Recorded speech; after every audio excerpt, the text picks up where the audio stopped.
I had an epic fail this weekend, but I also had a realization that led me to a conclusion that I can't wait to share with you.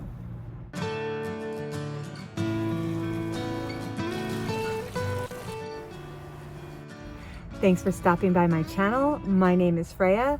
I am homeless. I live in my car, and I am manifesting and finding remote jobs as well as writing romance books to get myself out of this situation.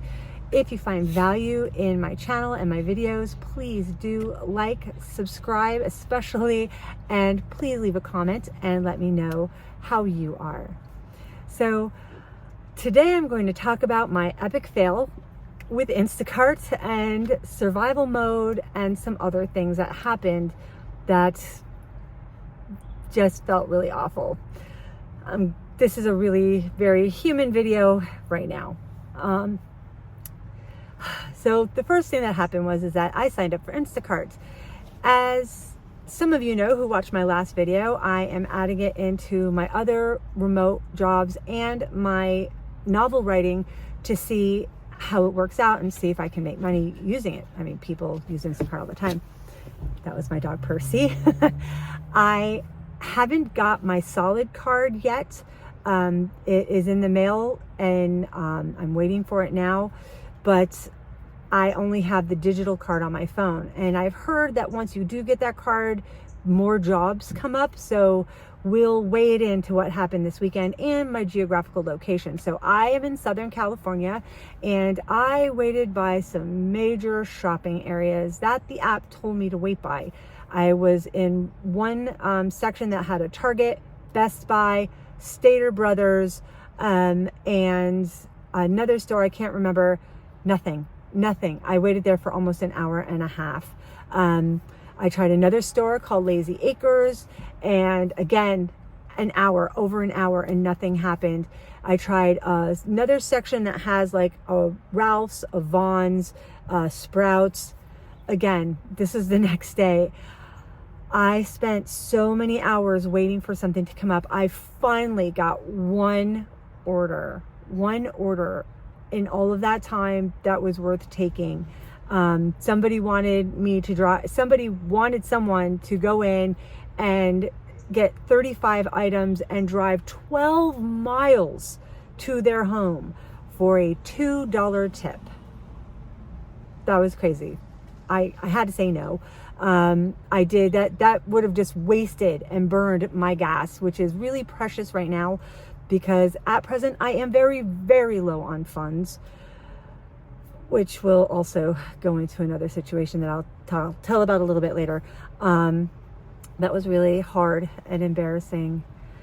The other thing was that I ended up getting one batch, which is what they call a job, and it was a good one. It was only 2 miles away. There was a $4 tip. It was definitely worth it, and that was it.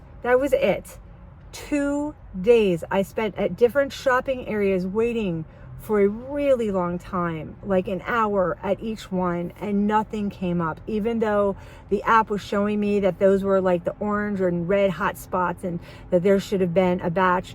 And then it would come back up and say, no, you need to move to another place.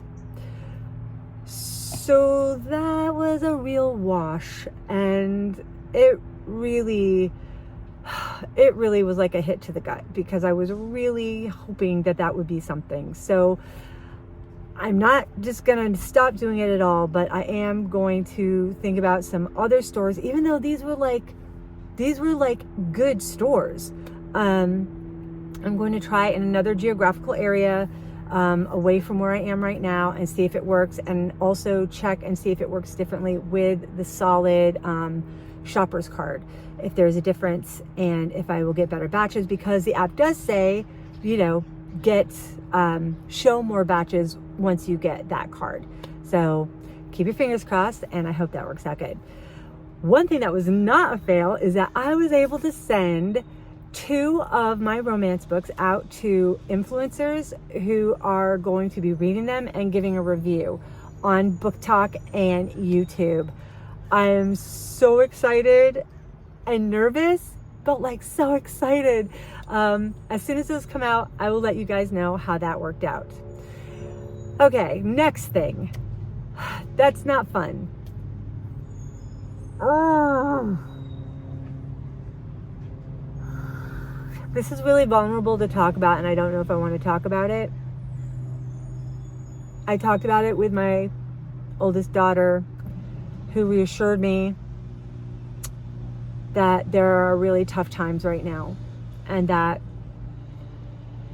guy understood. I was sitting in a Target parking lot waiting for a batch to come up, and really I just decided to clean out my air fryer. It was so dumb. I wish I hadn't done it. I was just trying to kill time and not feel like I was doing nothing. And there's no way I can take out my laptop and start trying to do work on it or anything, because my mind gets, into writing or whatever else that I'm doing. But there was a man, and he was parked a few spaces over from me. He was in an Escalade. I did not think he was paying attention to me at all. He looked like he was just on his phone. But anyway, I washed out my little air fryer, and there was a little, like a tree and a little patch of grass in front of me. And I just cleaned it out, and I dumped it, and I came back over, and I was dressed nicely. He came out of his Escalade and walked over and said hello to me. I said hi. He was probably around the same age as I am. Maybe he was a year or two younger. I'm not sure. But he looked at the back of my vehicle, and he's like, wow, he's like, you have a whole setup here. I'm like, yeah. And he goes, it looks pretty good. I was like, thanks. He's like, took another step closer, and he handed me a $50 bill. I was like, I don't want that. And he's like, I understand. He said, but please, he's like, it was put on my heart to give this to you. There are a lot of people struggling right now, and please just take it. And I told him I didn't want it. Tears welled up in my eyes, and I said, no, thank you. He said, please. He said, it's obvious that you're living in your car. So please, let me just give this to you.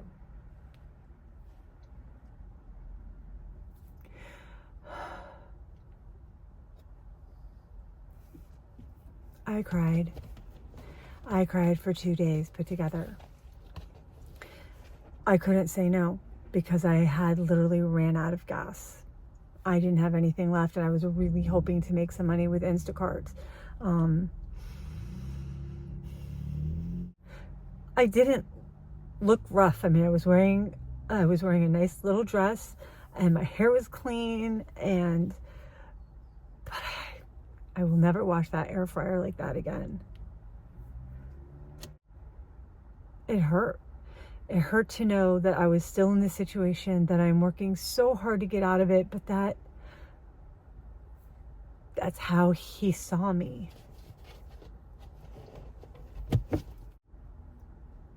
It's not what I expected, and I've never had anyone do that to me before, and I would have said no if I didn't need the gas. So here we are.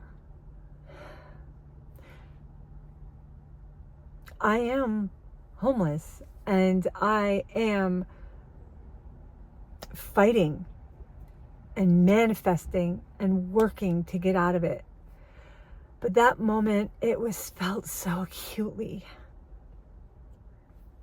He saw it, he knew it, and he wanted to help. But it was still so painful. As I said, I cried for 2 days put together for a lot of reasons. One is because obviously other people see me in this situation, and they know. No matter how clean my hair is, no matter if I wear something nice, no matter how clean the outside of my car is, people know I sleep in it. I also got ran out of my park by that stalker again. A couple weeks ago, I talked about how this person had pulled up right beside me, and I couldn't open my car door, It's like, okay. And I just like, he wants that space. So I moved and I got into another space, and he immediately, there was nobody else in this parking lot. He immediately got right up behind me and started to open his door, and I just drove away. I called the police. I let them know what was happening. And it was 2 weeks later that I finally went back to this park. This park is spacious and bright, and there's plugins. But I go there to cook, and he knows it. No, obviously this is not the same man who gave me the money. This is a totally separate issue, but it runs into the same thing. The man who gave me money out of the Escalade, I'm sorry, I'm getting off topic. I'm sorry. It hurts because he was around the same age as me. I've not gone out. I've not been on a date. I've not been with anyone in any form of a romantic way in 10 years. 10 years. I left my husband in 2016. I have not been on a date. I haven't met anyone. I live in my car. I've raised my daughter, and I would like romance again. And that guy in the Escalade who gave me the $50, it was just, I had all these different things going on in my head. One instance was, this man sees me as homeless. I am not the person that I see myself as. I see myself as attractive and clean and somewhat attractive and clean and adventurous, but he knew something was wrong. And I am so grateful to this man. I am so grateful, because I was out of gas and his money went directly into my gas tank to keep me safe. But it's, sometimes I'm sorry. I've never had someone do that. And I felt so low. I just felt low.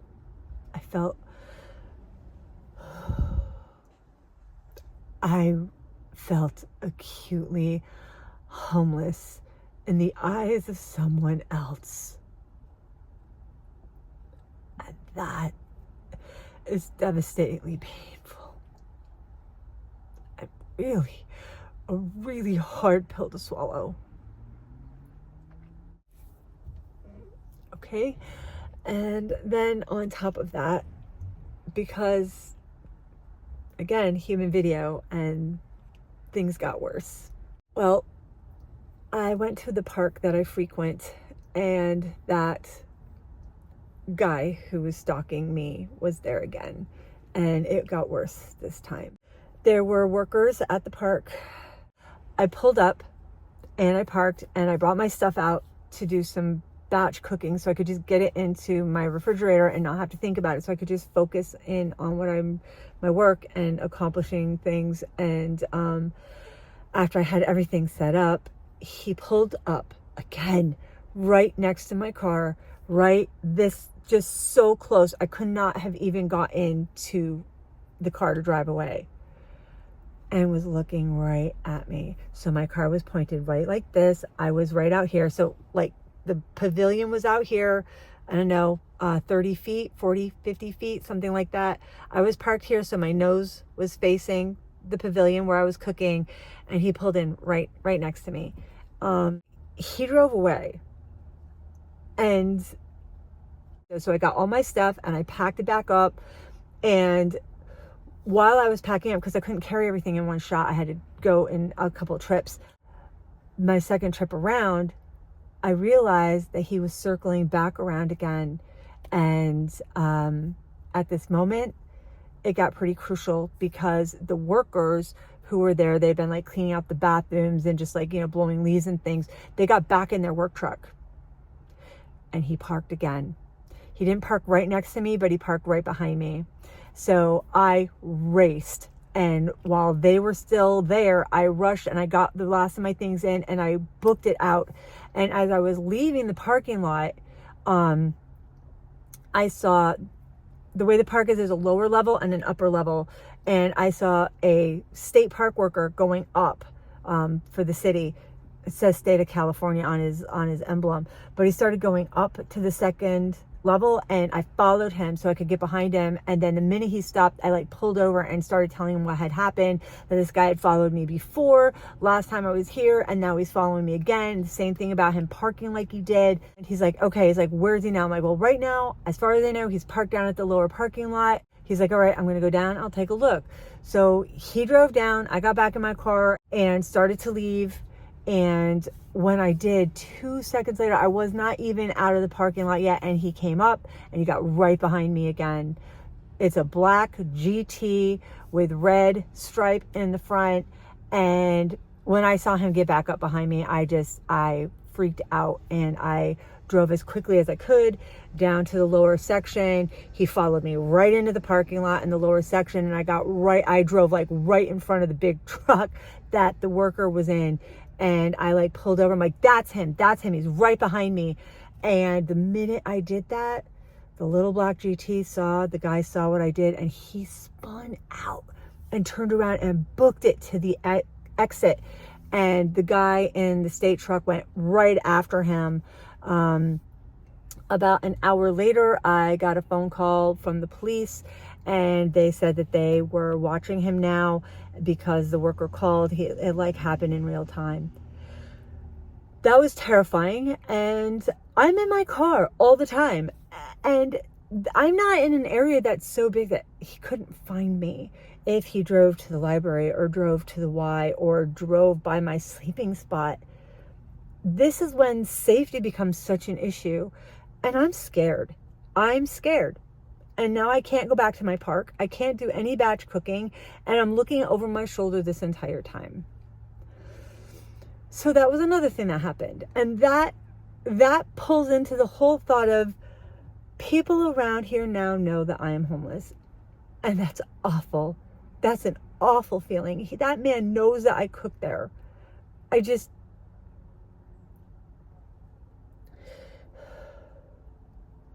Okay. So now my epiphany and what I do next, my idea and the realization that I had and the conclusion. First off, I know I need to leave here now. I can't be seen like this. And, I think sometimes in places like Oregon and California, or maybe if I'm just moving around, people don't see it like that. But now, having been stationary, trying to get stuff done though, but stationary for the last 4 months, and having to go to the same places in the city, I'm recognized. And something else, I feel like I have been very stale with being able to write right now. Not stale, but stalemated. I am so much in survival mode like this. I can't focus. I can't concentrate. I can't write right now. I'm so grateful to be able to be doing videos. I'm still going to work on Instacart. I am going to get my card in. Like I said, it's coming through the mail. As soon as I get that, I'm going to go. And the funds to get the gas, I'm leaving. I'm going to be making videos every other day. I'm going to be posting a video. If I can get to every day, I will try that too, as a challenge to myself. I don't want to waste my time pursuing things that aren't going to benefit me and make me grow and change my situation and make me stronger. And I want to focus my energies where I believe they belong. Those feminine energies, those adventure energies, my writing and my YouTube channel, and taking care of my body. I haven't been doing that. I have not been working out. I've not been exercising. I've been lucky when I walk, which is bad. We need to consistently be building muscle. And I can tell you, I'm not. I have dumbbells under my bed.